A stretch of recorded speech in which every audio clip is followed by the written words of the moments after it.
السلام علیکم ورحمۃ اللہ وبرکاتہ۔ اعوذ باللہ السمیع العلیم من الشیطان الرجیم، بسم اللہ الرحمن الرحیم۔ ربی اشرح لی صدری ویسر لی امری واحلل عقدۃ من لسانی یفقہوا قولی۔ رب زدنی علما، اللہم رب زدنی علما، اللہم رب زدنی علما، اللہم فقہنا فی الدین، اللہم فقہنا فی الدین، اللہم فقہنا فی الدین۔ اللہم صلی وسلم علی نبینا محمد صلی اللہ علیہ وآلہ وسلم۔ سورہ الانفال ہے، پارہ کا نمبر 10 ہے اور آیت 52 تک لاسٹ ٹائم ہم نے کمپلیٹ کیا تھا۔ 53 لاسٹ سیشن میں نہیں ہو پایا تھا، تو اب انشاءاللہ 53 سے شروع کرتے ہیں۔ بسم اللہ الرحمن الرحیم۔ ذالک بأن اللہ لم یکو مغیرا نعمتا انعمہا علی قوم حتی یغیروا ما بانفسہم وَأَنَّ اللَّهَ السَّمِيعُ الْعَلِيمُ۔ اللہ نے اس آیت میں کہا ہے کہ اللہ تعالیٰ کسی قوم کی حالت کو اس وقت تک نہیں بدلتا جب تک وہ اپنی حالت کو خود نہیں بدل لیتے، اور بے شک اللہ سننے والا جاننے والا ہے۔ ذالک بأن اللہ سے بات شروع ہوئی تھی، اور یہ بات جو ہے وہ پچھلی آیات کے ساتھ اس کا تعلق ہے۔ تو اللہ تعالیٰ کفار کی شکست جو بدر میں ہوئی ہے اس کی وجہ بتا رہے ہیں کہ ان کے اعمال اچھے نہیں تھے، انہوں نے وہی اپنے ساتھ صورتحال پیدا کی جو فرعون، سمود، عاد اور حضرت نوح کی قوم نے اپنے ساتھ کی تھی، یعنی اللہ کا کفر اور اللہ کے نبی کی ذات کو ایکسیپٹ نہ کرنا، ان کی اطاعت نہ کرنا۔ اب اس آیت میں اللہ نے ایک بہت بڑی بات کی ہے۔ اس پوری آیت میں جو خاص ایک لفظ ہے جس کے اوپر امفسائز ہونا چاہیے ہے وہ یہ ہے ما بانفسہم۔ پچھلی ساری بات آیت میں جو بات ہے کسی قوم پر نعمت اس وقت تک نہیں ملتی جب تک وہ قوم اپنی نعمت کو، اپنے لیے اس نعمت کو حاصل نہیں کر لیتے۔ ما بانفسہم جیسے کہ آیت میں ظاہر ہے، اچھا یہ ایک بڑی تفصیل والی آیت ہے اور اس کے ما بانفسہم بہت سے معنی ہیں۔ پہلا معنی جو ہے وہ یہ ہے کہ خوشحالی، نعمت، جب تک کوئی قوم اپنے لیے اس نعمت کو حاصل کرنے کی کوشش نہیں کرتی ہے، اللہ تعالیٰ بھی اس کو وہ نعمت نہیں دیتے ہیں، وہ نعمت اس کے حصے میں نہیں آتی ہے۔ اب کیا ہوتا ہے، وہ نعمت بننے کی بجائے وہ نعمت جو ہے وہ ان کے لیے سزا بن جاتی ہے، وہ ان کے لیے وبال جان بن جاتی ہے۔ اگر کوئی قوم نعمت کو حاصل کرنے کے لیے اللہ کی فرما برداری کرے تو اللہ اس کو نعمت کا صلہ دیتا ہے، اللہ اس کو اس صلے میں دنیا کی ساری نعمتیں دے دیتا ہے۔ لیکن اگر کوئی شخص اللہ کی فرما برداری نہیں کرتا ہے، کفر کرتا ہے، تو وہ نعمتیں جو اللہ نے اس کو دنیا میں دینی تھیں، وہ جو صلے اللہ نے اس کو دنیا میں دینے تھے وہ نہیں ملتے۔ اور دوسرا اس ما کا مطلب ہے بدحالی اور مصائب اور مصیبتیں۔ جب کوئی قوم اپنے لیے پریشانی اور بدحالی کا سبب خود ہی پیدا کرتی ہے، کوئی قوم اپنے لیے ایسے حالات پیدا کر لے جس کے نتیجے میں اب اس کی بدحالی ہی ہے، جیسے کہ کفار مکہ نے اپنے لیے حالات پیدا کیے، اس کے باوجود کہ ان کی تعداد زیادہ تھی لیکن ان کو بدحالی اور مصائب کا ہی شکار ہونا پڑا، پریشانی کا ہی شکار ہونا پڑا، کیونکہ اللہ تعالیٰ سے انہوں نے جنگ لڑی ہے، اللہ کے رسول کے وہ مخالف چلے ہیں، اب اپنی اچھی حالت کو بھی بری حالت میں تبدیل کر لیا ہے۔ حالی کا وہ بہت مشہور سا شعر ہے نا، خدا نے آج تک اس قوم کی حالت نہیں بدلی، نہ ہو جس کو خیال اپنی حالت کے بدلنے کا۔ ٹھیک ہے، تو اللہ کی نعمتوں کو حاصل کرنے کے لیے، اللہ کی نعمتوں کو اپنے لیے اچیو کرنے کے لیے یہاں ایک بہت اللہ نے عظیم نسخہ سکھایا ہے، وہ ہے اللہ کی فرما برداری اور اس کا شکر۔ کفار مکہ نے یہی نہیں کیا تھا، وہی کام کیا جو آل فرعون نے دوسری قوموں نے کیے۔ اللہ نے ان کے اوپر انعامات کی بارش کی، انہوں نے اس نعمتوں کی ناقدری کی، ان کی نیتوں میں فتور آ گیا۔ اللہ کا شکر ادا کرنے اور اللہ کی فرما برداری کرنے کی وجہ انہوں نے نافرمانی کی، انہوں نے سرکشی کی، جس کی وجہ سے وہ گناہ جو انہوں نے کیے اس کی سزا کے طور پر ان کی تباہی اور بربادی ہوئی۔ آل فرعون ان جیسا کوئی طاقتور بادشاہ تاریخ میں نہیں آیا، وہ طاقت جو ان میں تھی، اس کے باوجود سمندر کی لہروں کے وہ نظر ہو گئے اور ان کا نام و نشان تک نہیں ملا۔ کیوں؟ ان قوموں نے نافرمانی کی تھی اور اپنی ہلاکت کو خود اپنے لیے مقدر کروایا تھا۔ تو بہت ہی گہری بات اس آیت میں اللہ سبحانہ و تعالیٰ نے کی ہے مسلمانوں کے لیے، جو کہ حال ہی نے اپنے شعر میں بھی کی ہے کہ اللہ تعالیٰ قوم کی حالت نہیں بدلتا تب تک جب تک قوم کوشش نہیں کرتی۔ اور اس کا سادہ مطلب ہے کوئی بھی انسان ہاتھ پر ہاتھ دھر کے بیٹھا رہے اور وہ یہ کہے کہ مجھے دنیا میں اچیومنٹس مل جائیں گی، مجھے کوئی مرتبہ اور شان مل جائے گا، تو نہیں ملے گا۔ یہاں تک کہ اس کو کھانا کھانے کے لیے بھی اٹھ کر ہاتھ پاؤں ہلانے پڑتے ہیں، تب ہی کھانا اس کو مل پاتا ہے۔ کوئی اسٹوڈنٹ ہے، اس کو محنت کرنی پڑتی ہے، اسکول کالج جانا پڑتا ہے، امتحان کی تیاری کرنی پڑتی ہے، تب ہی جا کر اس کو ڈگری ملتی ہے۔ یہ تو عام بات ہے۔ خاص اشارہ کیا ہے؟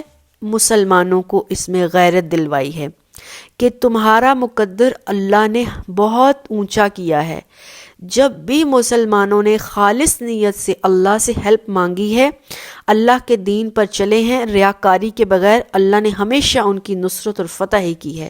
وہ چاہے بدر کا کوئی مقام تھا، زندگی کا کوئی بھی معرکہ تھا، جب بھی مسلمانوں نے اللہ کا ساتھ چھوڑا ہے تو وہ قوم جو پوری دنیا پر 800 سال تک حکومت کرتی رہی، 3 بر اعظم، 4 بر اعظم ٹوٹل ہیں، 3 بر اعظموں پر مسلمانوں کی حکومت تھی۔ مسلمانوں کا شان و شوکت کا ڈھنکا بجتا تھا، ان کا سکہ چلتا تھا، ان کے آگے کوئی پر نہیں ہلا سکتا تھا۔ لیکن جیسے ہی اللہ کی نعمتوں کا انکار کیا، دین سے، اسلام سے روگردانی کی، اللہ تعالیٰ نے ان کو ذلت اور پستی میں ڈال دیا۔ تو اس آیت میں بہت ہی گہرا مطلب اللہ نے سمجھایا ہے۔ جب بدر جیسے مقام پر باوجود اس کے کہ تمہارے پاس کچھ بھی نہیں ہے، اللہ نے تمہارا ساتھ دیا ہے، آج بھی اگر فضائے بدر پیدا کرو گے مسلمانوں تو اللہ کی نعمتیں تمہارے قدموں میں آ جائیں گی۔ آج بھی زندگی میں کوئی بھی مقام حاصل کرنا ہے، اس کے لیے تمہیں محنت اور لگن کرنی ہے، اور اس کے ساتھ ساتھ اللہ کا ساتھ، اللہ سے دعائیں، اور اپنی نیت میں فطور نہیں۔ جب بھی نیت میں فطور آئے گا، ناشکری آئے گی، نافرمانی آئے گی، تو اللہ تم سے وہ نعمتیں چھین لیں گا، چاہے تم کتنے بڑے طاقتور کیوں نہ ہو، عاد اور سمود کی قوم کیوں نہ ہو، فرعون کی قوم کیوں نہ ہو، اللہ تمہاری وہ ساری نعمتیں تم سے چھین لے گا۔ تو اللہ سے دعا ہے کہ اللہ ہمیں اپنا فرما بردار بنا لے، اللہ ہمیں شکر کرنے والا بنا لے۔ اس دنیا میں 2 چیزیں ہیں، پورے قرآن کا خلاصہ اور پوری زندگی کا نچوڑ 2 ہی چیزوں پر ہے، اگر کوئی سمجھ پائے تو وہ یہ ہے صبر اور شکر۔ اللہ نے ہر نبی کو ان 2 چیزوں سے ہی آزمایا ہے، نعمتیں دے کر شکر کرنے پر، اور چھین کر یا نہ دے کر صبر کرنے پر۔ جتنے بھی نبی آئے ہیں سب کو اور نبی کی قوموں پر آزمائشیں آئی ہیں تو اس پر صبر کرنا تھا، اور جب نعمتوں کے انبار لگ گئے تھے تو اس پر شکر کرنا تھا۔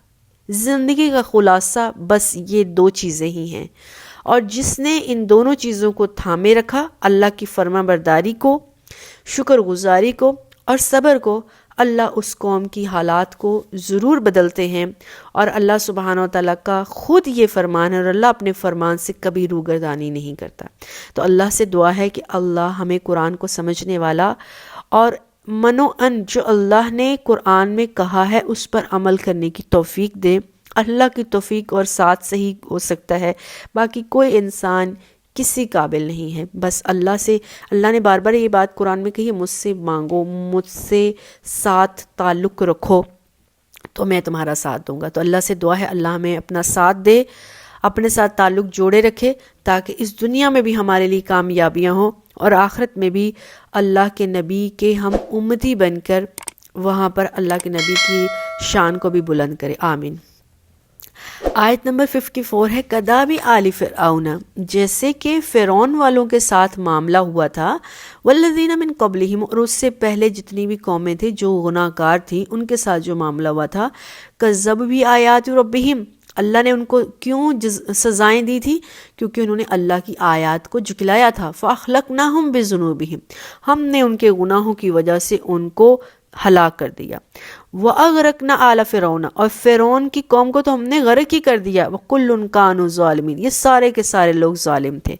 یہاں پر جو بات دوبارہ اللہ نے کی ہے، جو پیچھے بھی آئی تھی، کہ عاد، سمود اور فرعون کی جتنی بھی قومیں تھیں، انہوں نے اللہ کی نعمتوں کا انکار کر دیا۔ انہوں نے اچھی خاصی ان نعمتوں کو استعمال نہ کرتے ہوئے، جو ان پر نعمتوں کی بارش ہو رہی تھی، اپنے لیے وہ نعمتیں اپنے لیے رکھوانی تھی، باوجود اس کے انہوں نے وہ کام کیے جو انہیں نہیں کرنے چاہیے تھے، تو اللہ نے ان کو سزا دے دی۔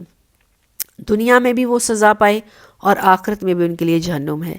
آگے آیت نمبر 55 میں کہہ رہے اللہ، اِنَّا بے شک شر الدَّوَابِ عِندَ اللَّهِ الَّذِينَ كَفَرُوا فَهُمْ لَا يُؤْمِنُونَ، اللہ کے نزدیک سب سے بدترین وہ لوگ ہیں جو جانوروں کی سی حرکتیں کرتے ہیں، اور یہ وہ لوگ ہیں جو کافر ہیں اور یہ اللہ پر ایمان نہیں لاتے، یہ اللہ کا انکار کرتے ہیں۔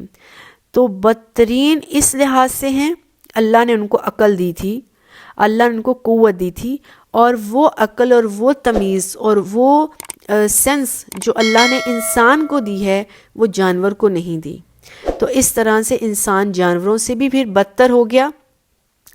اگر صرف آنکھ کا کام دیکھنا تھا، وہ تو جانور بھی دیکھ رہا ہے، یہاں تک کہ جب وہ راستے میں جاتا ہے، اگر راستے میں کیچڑ ہے تو وہ راستہ بدل لیتا ہے، اور اگر کان کا کام سننا ہے تو اگر جانوروں کا ریوڑ جا رہا ہے، سب سے اگلے والے بیل کے گلے میں گھنٹی ہے تو گھنٹی کی آواز سن کر سب سے آخری والا بیل بھی اس طرف ہی مڑے گا جس طرف سے گھنٹی کی آواز تھی، جس طرف سارا قافلہ مڑا ہے۔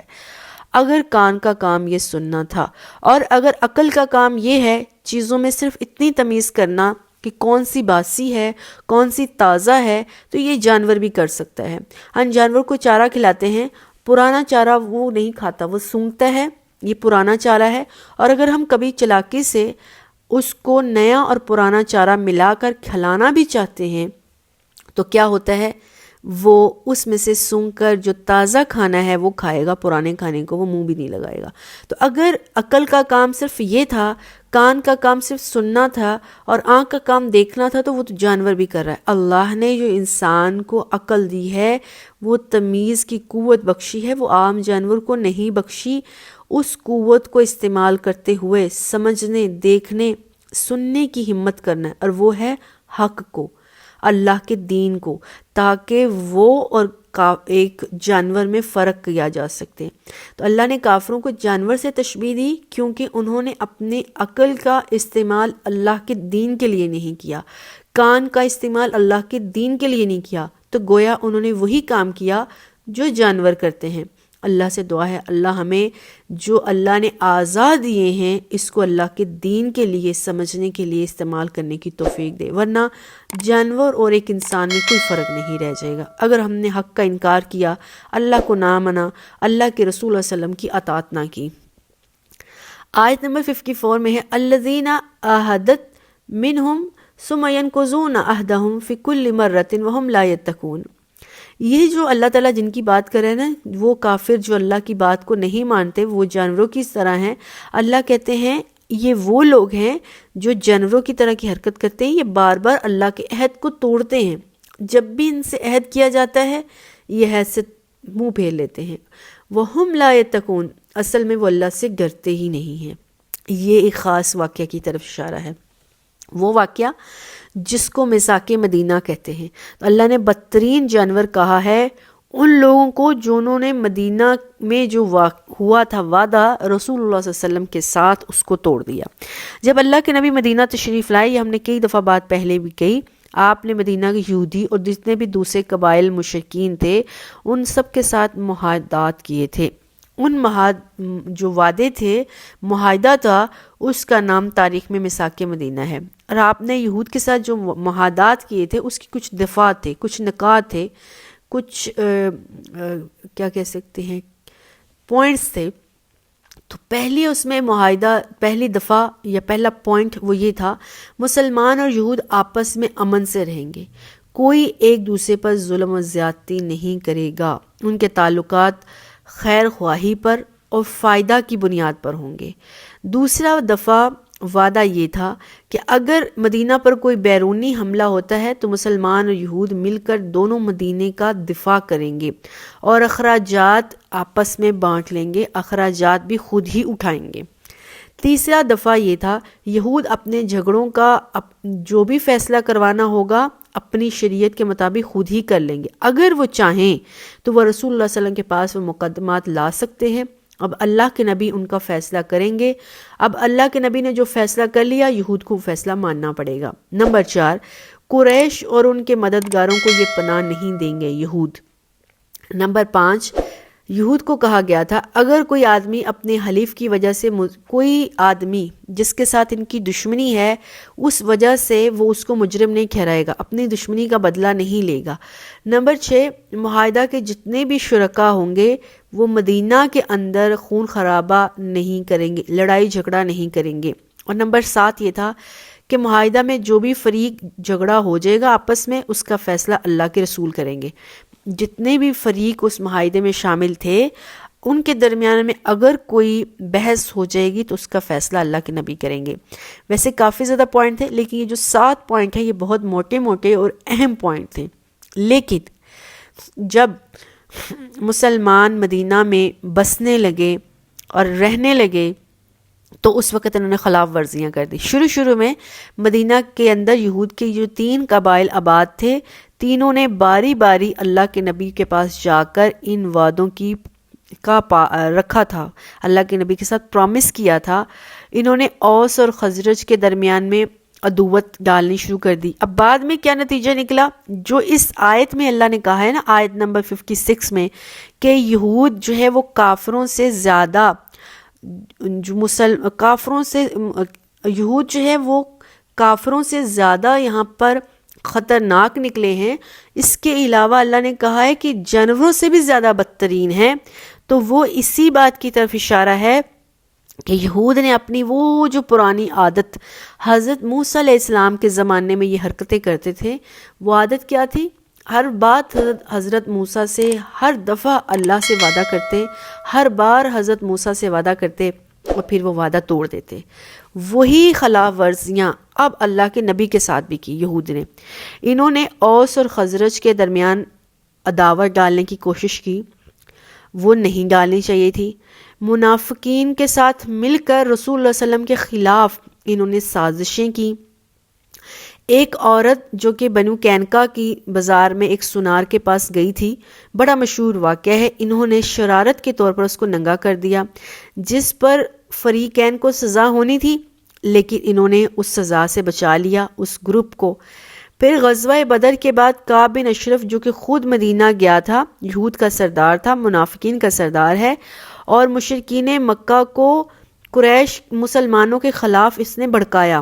غزوہ بدر کے بعد خود یہ کعب بن اشرف جو کہ یہودیوں کا، منافقین کا سردار ہے، مکہ گیا اور کافروں کو بھڑکایا، مشرکین مکہ کو بھڑکایا، کہا کہ جو کسی جماعت تم سے قابو میں نہیں آئی تمہیں اگین تیاری کرنی چاہیے بڑی تعداد کے ساتھ، اور اگلے سال پھر تمہیں جنگ کرنی چاہیے۔ اب مسلمانوں کو تمہیں نیچا دکھانا چاہیے، تمہارے پاس سے تو یہ سیفلی آ گئے ہیں مدینہ آ کر یہ اب ہمارے اوپر حکومت کرنا شروع کر دی ہے، اور جب سے بدر میں یہ جیت گئے ہیں، بدر میں فتح پا گئے ہیں مسلمان، تب سے پورے مدینے پر ان کا راج چل رہا ہے، اس راج کو کسی طرح سے روکنا ہوگا۔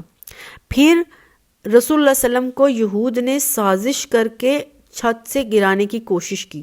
اس کے بعد جنگ خیبر کے موقع پر رسول اللہ صلی اللہ علیہ وسلم کو ایک گھر میں دعوت کی گئی، وہاں بکری کا گوشت کھلانے کی کوشش میں رسول اللہ صلی اللہ علیہ وسلم کو زہر دیا گیا۔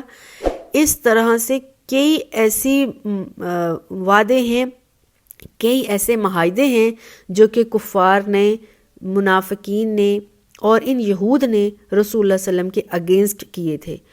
تو اللہ نے یہاں پر ان کو کہا کہ تم تو جانوروں سے بھی زیادہ بدتر ہو۔ جانور بھی آپس میں مل جل کر سلوک کے ساتھ رہ لیتے ہیں، وہ بھی سمجھ جاتے ہیں کہ ان کے مالک نے ان کو جس چیز کی طرف کہا ہے اسی طرف جانا ہے، جس راستے کا حکم دیا ہے اسی راستے کو ماننا ہے۔ جانور بھی جس کو اپنا امیر اور مالک مان لیتے ہیں، اس کا حکم مانتے ہیں، اس کے حکم کی پیروی کرتے ہیں۔ یہ یہود، مدینہ کے یہود تو ان جانوروں سے بھی زیادہ بدترین ہیں جو کہ ایمان تو لائے نہیں، الٹا رسول اللہ صلی اللہ علیہ وسلم کے ساتھ جتنے بھی عہد کیے تھے ان سارے عہدوں کو توڑ دیا ہے۔ آیت نمبر 57 میں آگے اللہ نے کہا فَإِمَّا تَسْكَفَنَّهُمْ فِي الْحَرْبِ، اے نبی اگر آپ ان سے میدان جنگ میں کوئی وعدہ کریں گے، فَشَرِّدْ بِهِمْ مَنْ خَلْفَهُمْ لَعَلَّهُمْ يَذَكَّرُونَ، ایسے پھر عہدوں کے ساتھ، عہد والے لوگوں کے ساتھ جو عہد توڑتے ہیں، ایسے عہد شکنوں کو اگر آپ میدان جنگ میں پا بھی لیں تو ان کو سخت سزا دیں تاکہ ان کو سبق ملے، تاکہ ان کو یاد رہے۔ پہلے تو یہ میدان جنگ میں جائیں گی نہیں، کبھی مسلمانوں کا ساتھ دیں گے نہیں، اور اگر کبھی یہ جہاد کرنے کے لیے چلے جائیں اور آپ ان کو جہاد میں دیکھ لیں کہ فلاں یہودی آیا ہوا ہے جہاد میں مسلمانوں کا ساتھ دینے کے لیے، تو سمجھ جاؤ کہ یہ مسلمانوں کا ساتھ دینے کے لیے نہیں آیا، یہ کوئی شرارت کرنے آیا ہے یا پھر کوئی جاسوسی کرنے آیا ہے۔ اسی کو اسی وقت ان کی سزا دینی چاہیے تاکہ یہ اپنے کاموں سے باز آ جائیں، اور بہتر ہے کہ یہ اسلام قبول کر لیں۔ وَإِمَّا تَخَافَنَّ مِن قَوْمٍ خَيَانَةً فَانبِذْ إِلَيْهِمْ عَلَى سَوَاءٍ إِنَّ اللَّهَ لَا يُحِبُّ الْخَائِنِينَ، اور اگر اے نبی آپ کو کسی قوم کی خیانت کا خطرہ ہو تو آپ ان کے ساتھ برابری کے طور پر معاہدہ کریں، اور وہ معاہدہ ان کے سامنے رکھ دیں، کیونکہ اللہ تعالیٰ خیانت کرنے والوں کو پسند نہیں کرتا۔ اب اللہ تعالیٰ نے دو ٹوک بات کی ہے۔ پہلی بات تو یہ ہے کہ اللہ نے رسول اللہ صلی اللہ علیہ وسلم کو منافقین اور یہود کے اندر کا گند دکھایا ہے کہ یہ جانوروں جیسے ہیں، جس طرح سے انہوں نے تمام عہد کو توڑا ہے، جس طرح سے پرانے وقت میں حضرت موسیٰ علیہ السلام کے ٹائم پر بھی انہوں نے تمام عہدوں کو توڑا تھا اور انہوں نے کسی عہد کا خیال نہیں رکھا، الٹا انہوں نے الٹی سازشیں چلی تھیں، اے نبی یہ آپ کے ساتھ بھی ایسے ہی کریں گے۔